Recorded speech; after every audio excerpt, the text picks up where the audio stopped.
इस वीडियो में हम पढ़ेंगे इन्वायरमेंटल साइंस और उसके कंपोनेंट्स के बारे में। जो हमारा इन्वायरमेंट वर्ड है वो डिराइव हुआ है फ्रेंच वर्ड इन्वान से, विच मीन सराउंडिंग। सराउंडिंग मतलब आसपास का एरिया।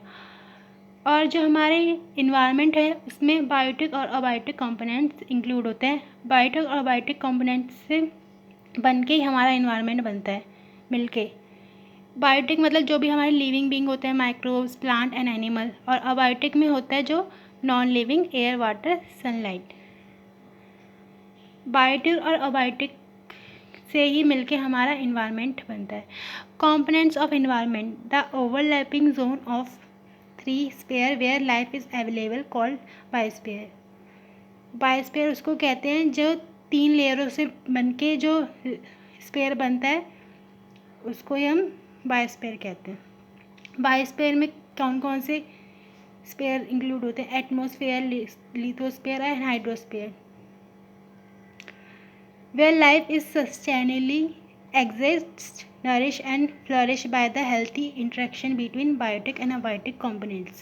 बायोस्फीयर में वो होता है मतलब जो भी जहाँ पे लाइफ जो है वो हेल्दी इंटरेक्ट हो रही है, किसके बीच में? बायोटिक और अबायोटिक कंपोनेंट्स के बीच में, वहीं उसको हम बायोस्फीयर कहते हैं। हाँ, और लिथोस्फीयर ग्रीक वर्ड में लिथोस का मतलब होता है रॉक। रॉक मतलब पत्थर।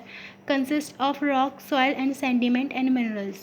जो हमारी लिथोस्फीयर होती है वो रॉक और सॉइल सेंडिमेंट से मिलके बनती है और मिनरल से बनके। हाइड्रोस्फीयर में ग्रीक वर्ड में हाइड्रो मतलब होता है पानी। जो हाइड्रोस्फीयर है वो बहुत क्रूशल रोल प्ले करती है नॉर्मल क्लाइमेट के लिए। क्लाइमेट को नॉर्मल रखने के लिए हाइड्रोस्फीयर बहुत क्रूशियल रोल प्ले करती है।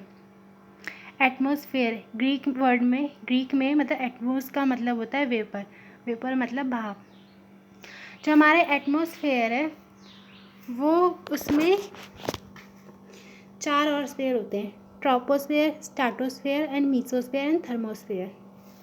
मान लो जैसे हमारा अर्थ है, अर्थ के जो ऊपर वाला होगा जहाँ पे हमारे पेड़ पौधे होते हैं सारे, जो भी हमारी लेयर होती है, इसके ऊपर जो अर्थ के ऊपर लेयर होती है, सबसे पहले वाली लेयर, उसको हम ट्रोपोस्फियर कहते हैं।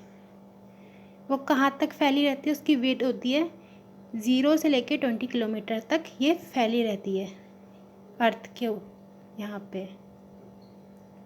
ये ट्रोपोस्फियर, ठीक है। अब 20 किलोमीटर से ऊपर जाओगे तो हमारी आ जाएगी स्ट्रेटोस्फेयर। स्ट्रेटोस्फेयर कहाँ तक रहती है? 20 से 50 किलोमीटर तक। और 50 किलोमीटर के ऊपर जाओगे तो फिर हमारी आ जाएगी मीसोस्फेयर। ये सब इन सब की विड्थ है, ठीक है। मीसोस्फेयर की इतनी होती है, थर्मोस्फेयर की इतनी होती है और एक्सोस्फेयर की इतनी होती है। जो हमारी ओजोन लेयर होती है ना, वो भी हमारी स्ट्रेटोस्फेयर में ही आती है। ये अर्थ के ऊपर ये सारी स्पेयर्स होते हैं, लेयर्स होती हैं अर्थ के ऊपर। Thank you for watching the video.